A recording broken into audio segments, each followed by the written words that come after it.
বিসমিল্লাহির রহমানির রহিম।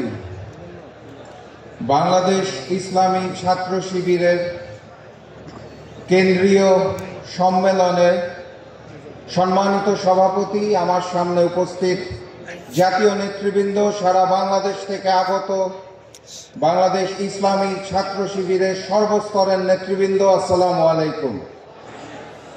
আমি যদি ভুল না করে থাকি তাহলে এরকম একটি আয়োজন ইসলামী ছাত্র শিবির সর্বশেষ করেছিল 2009 সালে। 15 বছর পর আবারও এরকম একটি আয়োজন দেখা যাচ্ছে, আলহামদুলিল্লাহ। বিগত 15 বছর ধরে ভারতীয় রয়ের পরিকল্পনায়, আওয়ামী লীগের ষড়যন্ত্রে বাংলাদেশের হলুদ সাংবাদিকতারা সবাইকে জানাতে চেয়েছিল ছাত্র শিবির হচ্ছে জঙ্গি সংগঠন, ছাত্র শিবির নাকি রক কাটে। নতুন প্রজন্মকে তাই শিখানো হয়েছিল।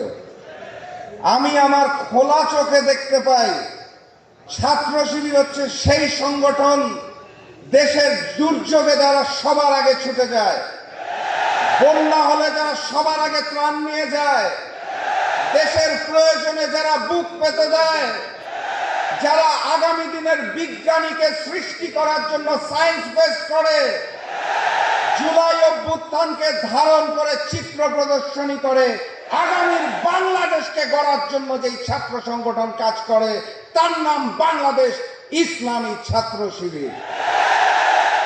রক কাটার ওই গল্প আর চলবে না। ফ্যাসিস্ট শেখ হাসিনা নাই, দিল্লির তিলকওয়ালি মুখ্যমন্ত্রী শেখ হাসিনা গণ অভ্যুত্থানের মুখে বাংলাদেশ ছেড়ে তার নিজের দেশ ভারতে পালিয়েছে। বাংলাদেশের ফ্যাসিজম চলবে না, ভারতীয় আগ্রাসন আমরা আর মেনে নেব না। বাংলার পবিত্র মাটিতে ওই আওয়ামী লীগ আর ভারতের অপরাজনীতির ষড়যন্ত্র নিষিদ্ধ ঘোষণা করা হলো। সংগ্রামী সাথী এবং বন্ধুগণ, স্পষ্ট ভাষায় জানিয়ে দিতে চাই, গণ অভ্যুত্থানে যারা শহীদ হয়েছেন সেই বিচার হতে হবে। ভারতকে বলে দিতে চাই, ভালোই ভালোই শেখ হাসিনাকে ফেরত দিন, জনতার আদালতে বিচার হবে, তার ফাঁসি হবে। আর ভারতীয় মিডিয়াকে বলতে চাই, বাংলাদেশের তৌহিদি জনতা প্রস্তুত আছে।